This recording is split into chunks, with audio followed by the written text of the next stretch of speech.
Aries കലാനിലയത്തിന്റെ രക്തരക്ഷസ് തൊടുപുഴയിൽ എത്തുന്നു. December 5 മുതൽ ആരംഭിക്കുന്ന നാടകത്തിന്റെ പ്രദർശനം പി ജെ ജോസഫ് MLA ഉദ്ഘാടനം ചെയ്യും.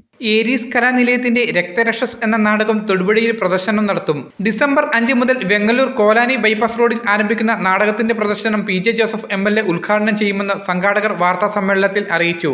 ഡിജിറ്റൽ 7.1 ശബ്ദമികവോടെയാണ് ഏരീസ് കലാനിലയത്തിന്റെ പ്രദർശനങ്ങൾ.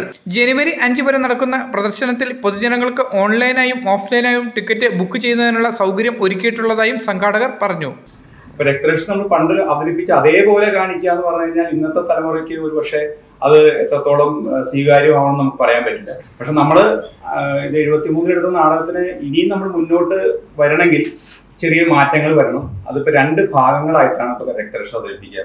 ഇവിടെ ഇപ്പൊ രക്തരക്ഷസ് ചാപ്റ്റർ 1 ആണ് അവതരിപ്പിക്കുന്നത്. അത് പുതിയതായ കുറെ രംഗങ്ങൾ ഇതിനകത്ത് ആഡ് ചെയ്തിട്ടുണ്ട്. അപ്പൊ അങ്ങനെ മാറ്റങ്ങൾ വരുത്തിയിട്ടാണ് അതായത് സെറ്റിംഗ്സിലായാലും ശബ്ദ ക്രമീകരണങ്ങളിലായാലും ഒക്കെ വളരെയധികം മാറ്റം വരുത്തിയിട്ടുണ്ട്. ഇടുക്കി പ്രസ് ക്ലബ്ബിൽ നടന്ന വാർത്താ സമ്മേളനത്തിൽ Aries Kalanilayam managing director, Kalanilayam Ananthapadmanabhan, director VN Mangalassery എന്നിവർ പങ്കെടുത്തു. Media today news Thodupuzha. എല്ലായിടത്തും വൈഫൈ, എല്ലാത്തും ഇന്റർനെറ്റായേ, നാട് മുഴുവൻ ഡിജിറ്റൽ.